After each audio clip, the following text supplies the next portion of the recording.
Hi, how are you? So, I was worried about the number of slides I had and whether I'd be able to fit them all in, and then luckily Jez went and said half of it this morning, so that's good. I will be speaking about, no, I won't be speaking about containers. I'll be speaking about enterprises. How many people here are enterprise sysadmins from large companies? How many people here have heard their organization say, we want to be more like Google, we want to do DevOps? And how many people have thought that that was serious? Okay, right. So what I want to do is take some of the themes that Jez spoke about this morning and unpack them a little more and look at what DevOps means at a more, I guess I'll call it a more practical level, so that you can then look at how you might apply those in an enterprise setting and how we can try to smooth that transition. What I've found with enterprises who are now, I'm seeing DevOps dropped into almost every slide pack from vendors as well, and they really don't have a clue what it means, because manually deploying something every 3 weeks is not DevOps. It's not in the same hemisphere as DevOps, but they're going to call that DevOps because anything vaguely towards continuous integration, continuous delivery, they're going to try to claim, no, we're doing the right thing.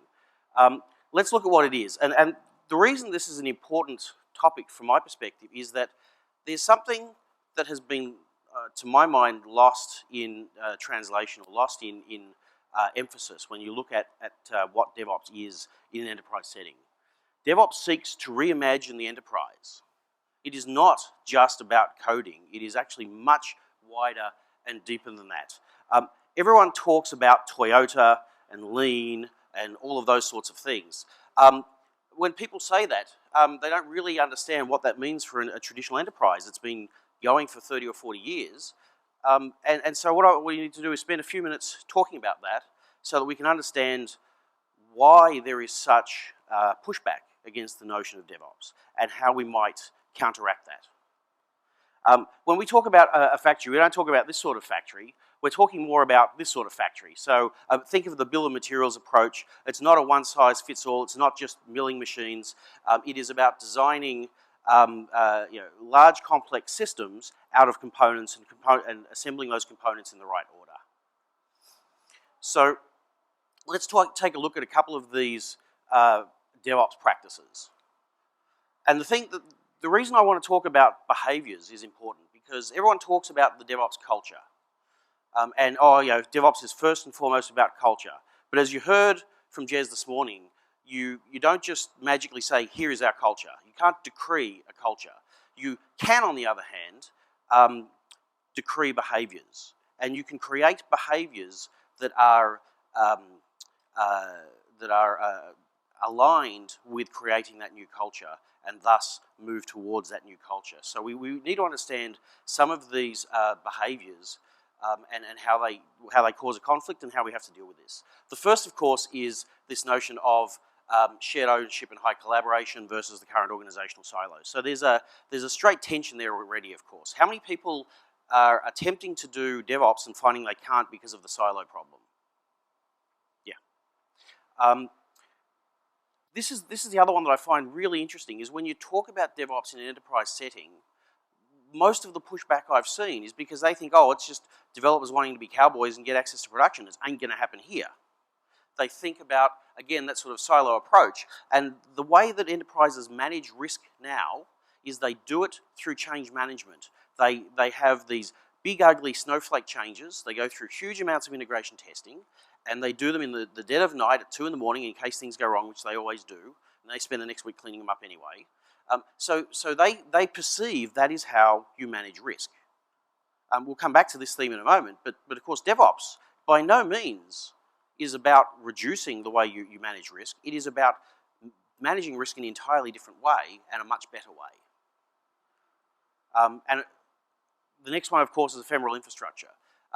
How many people in an enterprise build machines and then manually enter stuff in the CMDB to say, here's the machine, its IP address, its host name, here's the details about who owns it and all the rest of it. Though this is one of the recurring themes that we're going to come back to, that in an enterprise setting, there is an assumption that you sort of build infrastructure once and leave it alone for 5 years. Because of course we used to buy these huge $1 million pieces of equipment and we'd spend months commissioning them and then we'd leave them the hell alone. And the enterprise processes are set up that way. So when you say, oh no, we're going to build this, and when we put the next version up in production, we're actually going to build it on entirely new servers and then swap across to those servers, that's not something that enterprises have had to deal with. And so they're used to these handcrafted snowflakes. And of course, automation is very, very important versus the continual manual fulfillment. The common thing with large enterprises is, of course, they're highly outsourced, and they keep tweaking the number down on how much they're paying. So no, we've got to do more cost savings on this, which of course also drives the quality of the people down as well, because they're looking for the cheapest possible implementation cost. And to do that, they are heavily reliant on well-defined procedures, and they still do manual fulfillment on everything instead of automation. And lastly, feedback loops. Of course, DevOps is very, very big on real feedback loops.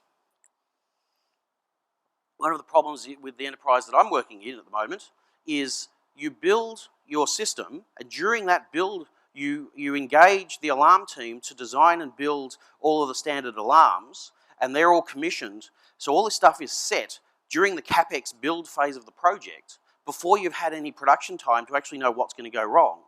And so you've set up all of your alarm profiles, and now you can't adjust them because that requires more CapEx and a re-engagement, but you don't have that once the project's over, you only have OpEx.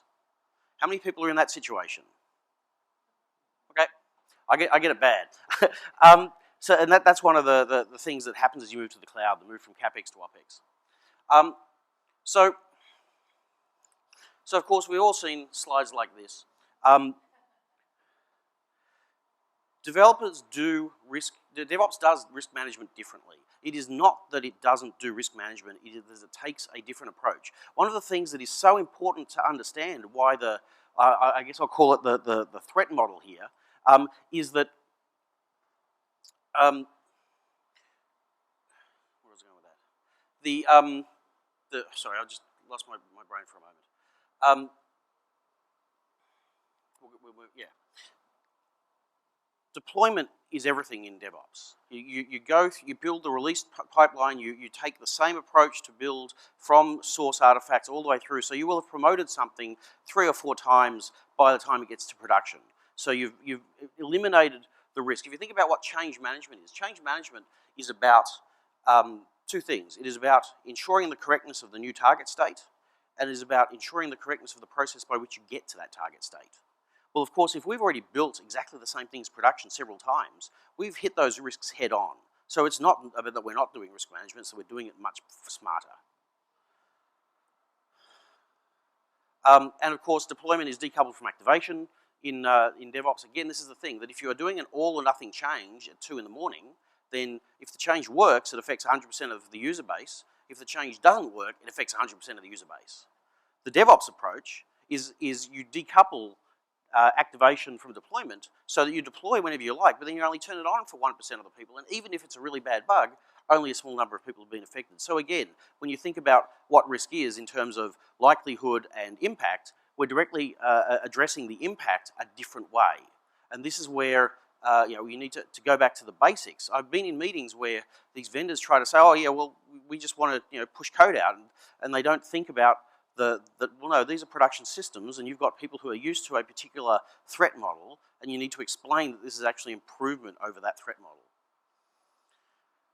And of course, deployment is by no means one size fits all. It's not done through Word documents. It's done through a rail yard approach of bill of materials of assembling the pieces. Another big thing with DevOps is the ephemeral infrastructure thing. Cattle not pets, of course. So this is, as I was saying, a huge problem for enterprises whose processes are designed around building something once. And now, they expect these things to be commissioned and decommissioned by very heavy processes. If you can burn them away with an API, that's a very different model that these operations teams are used to. So that's a source of angst.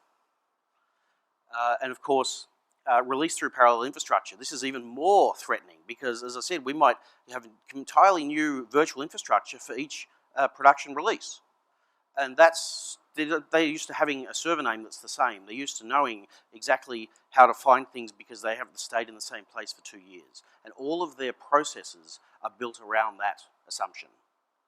And of course, transient infrastructure, they're also used to that with all of the test environments on the way and all of those other things. So the whole idea here is that we are completely changing the model in which infrastructure is stood up, used, and decommissioned.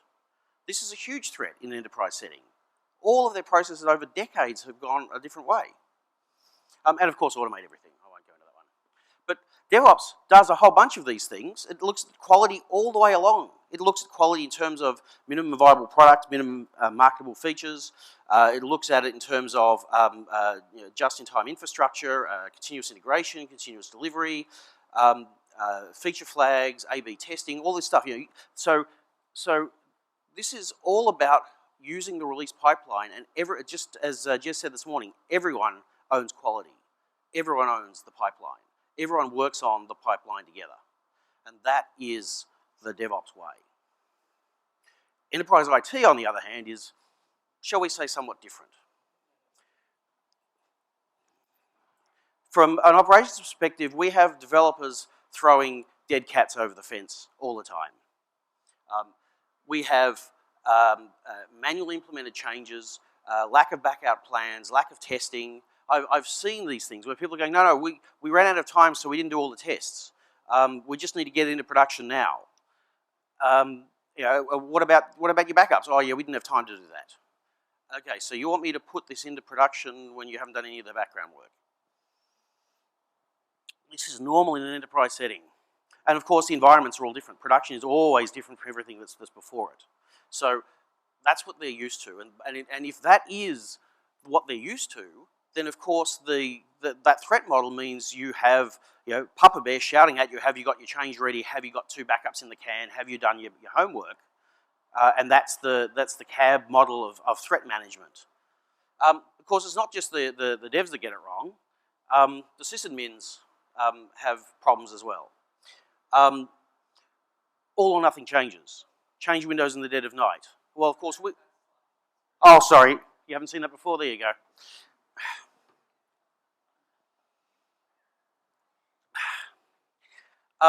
So while that slides up, I'll talk to the other stuff. So the whole idea of all or nothing changes, the whole idea of change windows in the dead of night implemented by these people who are the furthest away from the application. So they have the least knowledge about the application, the ones that are actually implementing the change. And the information transfer has been in the form of a Word document. How many people is that what the scenario that they're used to?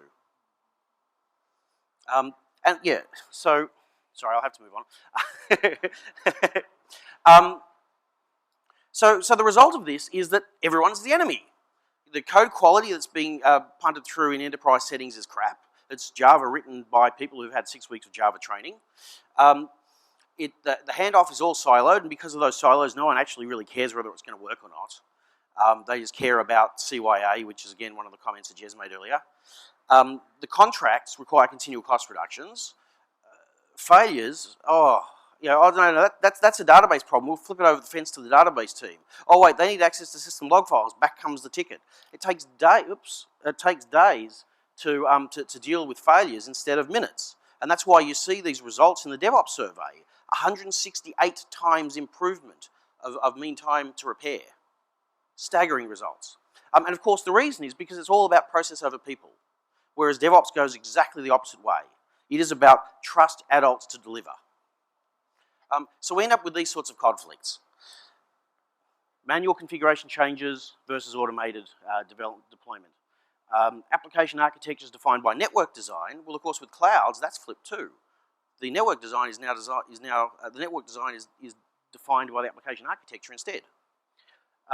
Bespoke infrastructure versus ephemeral infrastructure, risk managed through change windows versus progressive activation, and again, the key one, this last one is a theme we're coming back to, that all of the processes are biased towards the first time build, whereas DevOps is all about continual build.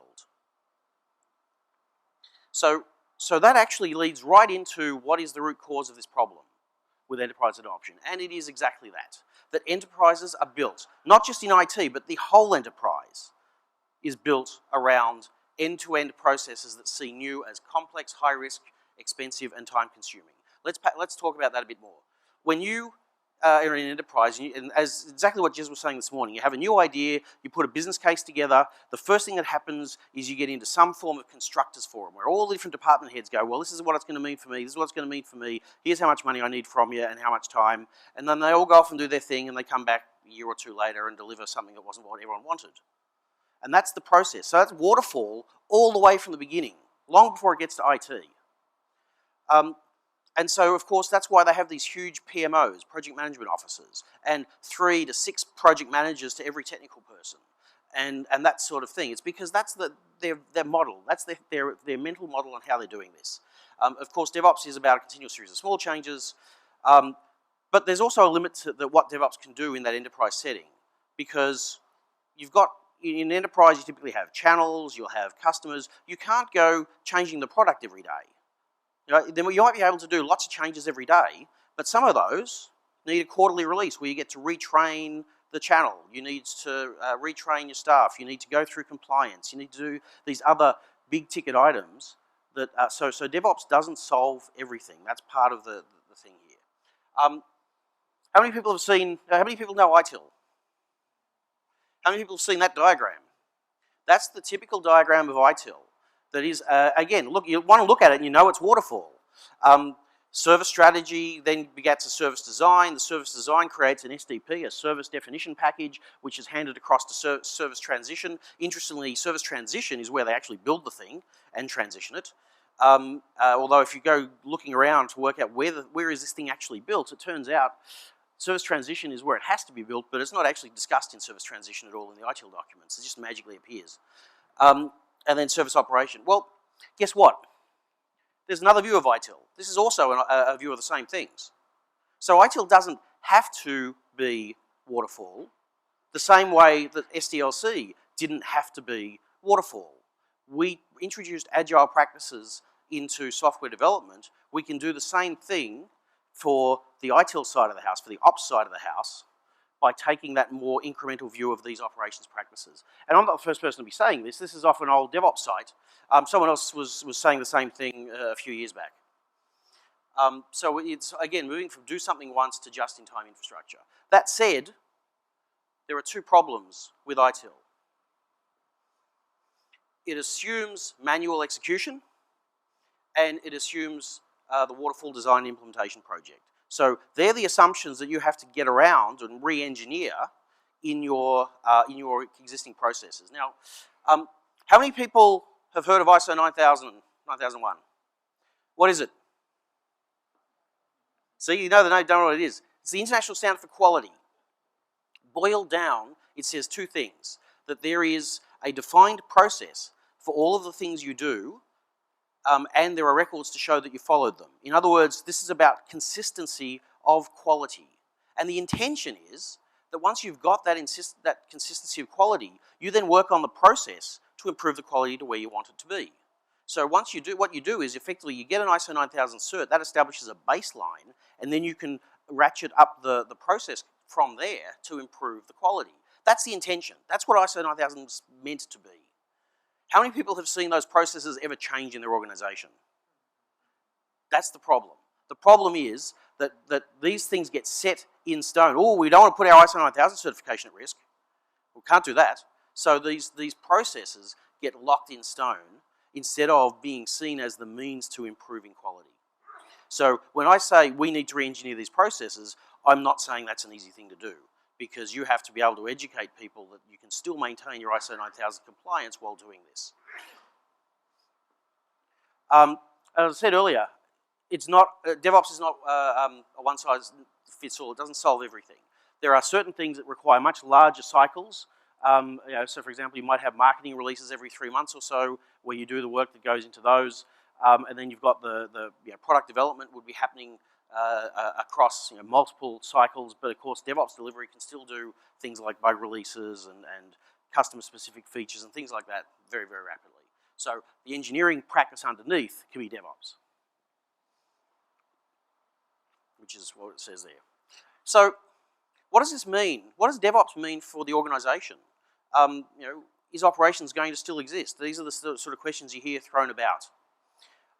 This is what a traditional organization typically looks like. If you're in a telco, then you've got a separate network group, which repeats it all again. But otherwise, you've got different silos. How many people that's what your work looks like? Okay. What I'm starting to see, and again, Jez stole my thunder. He was talking about bimodal IT and how much he doesn't like it. One of the things that we're seeing is this schizophrenic organization starting to appear. As people want to be DevOps over here but not over there. We're seeing this thing, and they're coming up with names. Oh, we'll call this the RunOps group, and we'll do DevOps in that. And so some of the systems are starting to move towards being DevOps. And I'll come back to this notion of CloudOps in a moment. And the other groups are all left behind looking after the legacy stuff. That seems to be where we are at the moment. But that, of course, is not the end game. The end game is something a bit more like this, a bit more Google-like, a bit more unicorn-like, where you have a development operations team, you have the DevOps teams, which I'm going to talk about in a moment, you have CloudOps and SRE. They are the sort of the key functions that I think we're going to eventually move to over the coming 5 to 10 years in most organizations. Which means, interestingly, I actually see DevOps as an evolution of the development role, and I see SysOps evolving into SRE and CloudOps. CloudOps being a role that will be diminishing over time, and we'll talk about, again, what that means. Everyone talks about culture, so here's your ubiquitous culture slide. Obviously, you want to do KPI alignment. In an enterprise setting, it's really important to make sure that your devs and your ops share KPIs. That's one way to help start bringing this together. Co-location, co-owned, and supported services. Again, I can only repeat what Jez said this morning. Moving towards a product view is really important here. And these are steps that I'll come back to because we can take these steps now. What does it mean for process? Well, as I said, we've got to change ITIL or ETOM or whatever process framework you're using. And there are those things that are inherently human-led, like those sorts of design steps. Well, they're going to be less affected. But as you move closer to the keyboard, then those processes become much more affected. So change management, configuration management, they must be heavily fixed. They must be changed to support this continual delivery world. And so, and please get rid of Word and Excel. It's just, my personal mission is to try to kill it as an artifact. So of course, we talked about servers becoming cattle, not pets. That's the standard DevOps line. The other thing, though, is that the OSS systems, the operational support systems, have to become API driven. Where I am, as I said, the large telco, you engage the monitoring team through funding pools during project build to get all of the statically defined alarming built. Well, that's not going to fly if you're changing servers all the time. When you onboard into the CMDB, the same thing. If you want to know where the service is running, and that's changing on a maybe almost a minute-by-minute basis, or at least a week-by-week basis, then those manual processes are just not going to keep up. And so what happens is the ops teams evolve. So I've mentioned this a couple of times, CloudOps and DevOps. What I see happening in an enterprise setting is, again, one of the things that was discussed this morning, that the DevOps is really that front of house function where operations teams go and embed within developers. And so you might run a DevOps team the same way you run a PMO, a project management organization, where you have a central pool of these infrastructure people who go out and sit in the projects but are still part of the operations structure. So they help service the needs because if you think about a nice agile project, well, we've got 2-week iteration cycle, and this week we need a new database server, done. This week we need to add new 2 developers to the project, done. You need obviously all of that operations involvement, but those operations people can be acting as a bridge into the enterprise organization and helping keep the application team as DevOps as it can be. So I think that one of the things I think we're going to see is that happening on the front of house. But then we've got all of the back of house stuff. We've got all of those resource pools, all of those machines that are not going away anytime soon. And the trick there is to start to think of them as resource pools. Stop thinking of them as snowflakes. And so that means taking the view of internal infrastructure as a cloud. Even if it isn't technically a cloud, moving towards that view so that you can, because ultimately if you've got a cloud, what you have is a bunch of independent tenancies that self-service. And that's a key thing.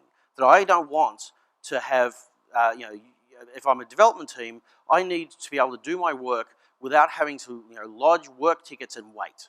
I need to be able to self-service within the container that I have control of, which is my project. And so to do that, as the platform provider, I need to take that platform view and create something that is biased, or it creates those tenancies within a platform. And a good way to think about this is CRUD. Create, read, update, delete is the standard model that is used to define these things. When you talk about REST APIs, they follow the CRUD model as well. What it means is that moving in a world, how many people here are in an enterprise where it basically never decommissions anything? Man, okay.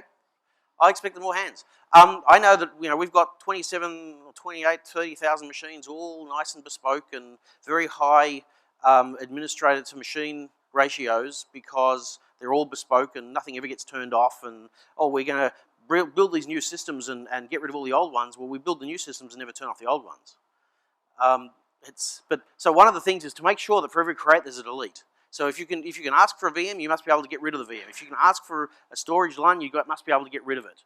And then the other thing is to move away from the create bias to the consume and adjust bias, to the penalty-free adjust bias. And that's what this 1 to 20 thing is. For every VM I create, I might want to be able to snapshot it and get a list of the snapshots and restore a snapshot and shut it down. And there are 20, 30, 50 lifecycle functions that I want to be able to do once I've created it. And so when you create a service catalog, and you think in your service catalog, you think along these lines.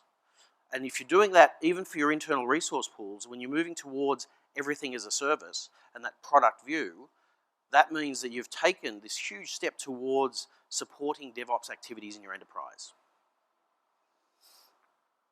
And of course, this is really important for the other part of the back of house is, well, if you go take a cloud view, you've got to remember that change windows are just something that's from old school.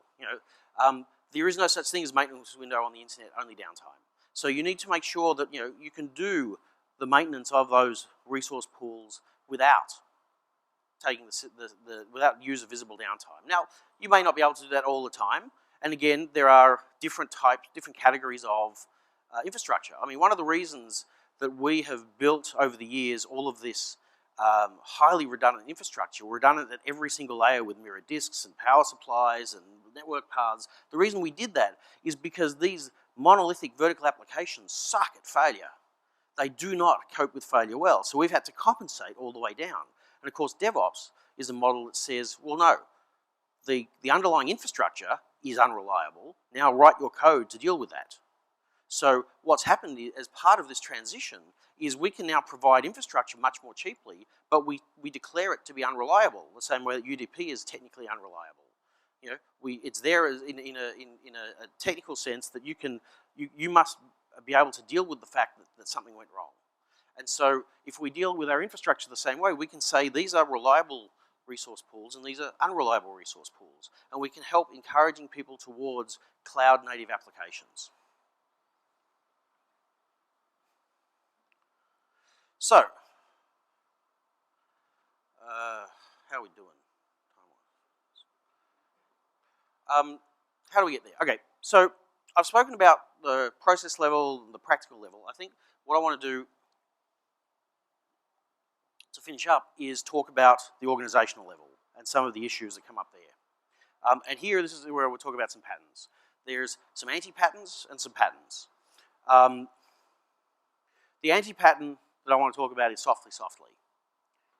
This one is how to basically undermine the move towards DevOps. If you see this sort of approach or things tending towards this approach, then you know what's going on. Basically, the innate corporate resistance can continue for years with this sort of model.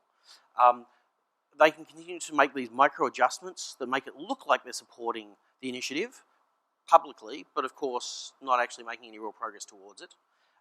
Vendor incentives remain unchanged, and of course the behavior doesn't change. And you can build buffers, all of those normal things. So this is best explained by a guy who was around some time back called Machiavelli. There's a book called The Prince, which I recommend reading, along with Sun Tzu's Art of War. I'll read this out. There is nothing more difficult to take in hand, more perilous to conduct, or more uncertain in its success, and more dangerous to carry through than to take the lead in the introduction of a new order of things. For the reformer has enemies in all of those who profit by the old order, and only lukewarm defenders in all of those who would profit under the new order. This lukewarmness arising part from a fear of their adversaries, and partly from the incredulity of mankind, who do not truly believe in anything until they have actually experienced it. So, to paraphrase, you don't just take the horse to water, you hold its head under a couple of gulps. But this is it, what that tells you is that you've got a bunch of people with existing power struggles. They have power structures, and they are going to resist the move to something that they feel threatens their power structure. So softly hands all of the power to the wrong people. That's why it's the ultimate anti-pattern. Similar is the pilot project. That's the let's dip our toe in the water. It can be a good proving ground to help shake some of these things out, but it sort of tells people you aren't convinced. It's like, yeah, I can see all that evidence, but I'm not sure that'll work here. And it can devolve into softly.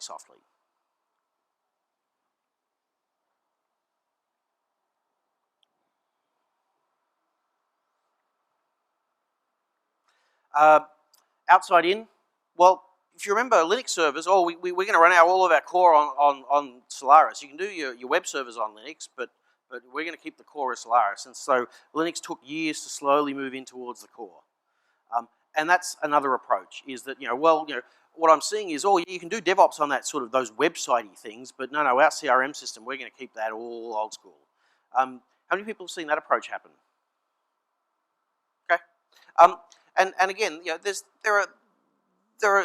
still means you're getting it in there. It means you're starting to prove it out. You're starting to change the culture in certain areas, and then let it ripple from there. But of course, the benefits are ultimately limited because those internal systems, you still have to deal with them somehow, and it can take a long time if you just let it run its course.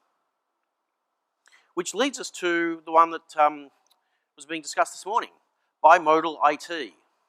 So they talk about bimodal IT, and in fact, this is what bimodal IT is as defined by Gartner. You have mode 1, which is the reliable inner systems where it takes months in the cycle time, versus mode 2, which is the agility and those sort of faster moving systems with very short cycle times and the like. This is the Gartner view. I read that, and what I see is let the old systems wither and die, and let's just let the cool kids work on the new stuff. That's the way I interpret that one. It's sort of we're going to throw our hands up in the air. We don't believe we can actually change the organization, so we're going to create a new one. And that's what some of the things that Jez was saying this morning. So let's look at some positive patterns. So of course, one of the big ones is top down. Is have the management say, no, we know this works. Let's go. Choose something high profile and high value, and prove it. Put your best people on it, a tiger team with the best people. That means you will hit every one of the issues head on, and you will deal with them with the best people head on. And of course, you need to challenge everything. You will find, certainly in large enterprise settings, that means usually going to better vendors, to the smaller, more agile and DevOps-friendly vendors. Newer technologies, things like PaaS. So moving away from, here, give me 5 virtual machines, to here, give me 5 slots in a PaaS. And of course, the changes to the operating model, all that stuff of using SaaS-based monitoring, all these things that may be highly unconventional for the organization thus far, and build the new world out that way. prove it out. Do it very publicly. Another way is be more like the unicorns, which is put everything you can on the cloud, use SaaS services to the extent you can. APIs everywhere, innovation layers, and basically reduce the surface area of the incumbent systems. That looks a bit like this. What you can do is you take these core systems, the stable core, you put, you might have an enterprise management system, a messaging system in there, some APIs, top and bottom, and then you can innovate around them. So that's, again, the model that was brought up this morning of the strangler pattern. So this actually enables the strangler pattern, but also it stretches out into cloud-hosted solutions by creating some integration zones where things can land if they're out on the web. And so this allows you to have a conversation with security and create defined integration zones and contain the landing of certain services. It allows you to actually implement DevOps where you can. And ultimately, that begets multimodal IT, which is this notion that there are multiple speeds, and the API effectively acts as the clutch between those speeds. And so this is one of the diagrams I've seen used a few times, where you have the systems of record, which are highly governed and slow to change, versus the systems of innovation, which are high changing and fast to change. A couple of other patterns just to wrap things up. The freeway is always a good one. Basically, there are people in your organization who are doing DevOps now. And so, let them, help them. Do this with, find them, advertise what they've done, build on it. Build on-ramps to help other people be like that team. That's another approach you can take. And then the other one was one I mentioned earlier, which is the platform bridge. So if you understand that the old world isn't going away anytime soon, what you try to do is you try to create a bridge between that world and the new world. So for example, I've just built an API gateway. Now, if you look at that in its whole, 95 and 99% of the changes are going to be pushing out new APIs. So I want that to happen continuous delivery. So what I did is I created a platform which has a tenancy model. So we have tenancy management processes, we have the platform. The platform is subject to normal change control, optimized, because we know what we're doing. But then the tenancies get to actually use CI/CD to actually push their stuff through all the way to production, or just before production. So we haven't been able to negotiate that last button press, and now Ops still has to press that button for us on Jenkins. But there's no Word documents, the change plans are all online, and it's a button press. So taking this sort of model allows you to, by isolating tenants that are self-service, most things can happen because the same way, if you're using a computer system, well, that doesn't require change management, you're just using the system. And so by establishing a platform, they're just using the system, they're just using the platform, so they're not subject to IT change controls, assuming you line your ducks up properly. And so that's another approach that can come with that. Just to finish up, what can I do? Well, embrace the release pipeline is the bottom line. That is at the core of everything DevOps. It is about continuous quality, it is about shared ownership, it is about all of those things that Jez spoke about this morning.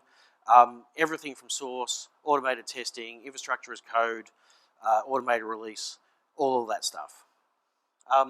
And set the groundwork up. So if you have manual change management systems, get APIs in front of them. If you have manual CMDBs, get APIs in front of them. If you have manual monitoring and alarming systems, get APIs in front of them. Help get your underlying systems DevOps friendly. And then, I guess the last thing is the journey of 1,000 steps starts with the first step. Thank you.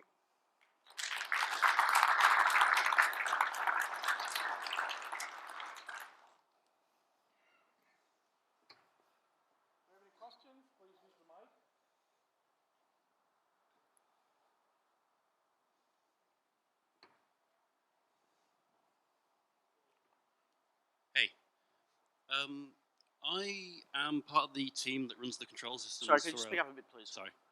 I'm part of the team that runs the control systems for a particle accelerator, amongst other things. And I've heard a couple of people tell me that DevOps isn't really suitable for safety critical applications. Yeah, that's rubbish. We're pretty safety critical in what we do. So, Have you got any tips? so see that shows a fundamental misunderstanding of what DevOps is. And that's, again, some of the things that Jez was saying this morning. That in fact, you see quality go up, not the other way around. You see mean time to repair drop through the floor. These are all proven results. But because you're not skimping on quality, you're building it right in. You're doing everything you can to the automated testing, hundreds of thousands of tests. Every time something slips through the cracks, you go, right, we have some more tests to write, and that never happens again. So your quality asymptotes towards 0 bugs. You'll never get there, but that's why it's asymptoting. But it absolutely, DevOps will help you in those environments, because smaller changes mean more provable, more testable, more everything, which means that you're not doing this amorphous blob, which you're not quite sure if you really got it right. So inherently, it is safer to do the DevOps approach.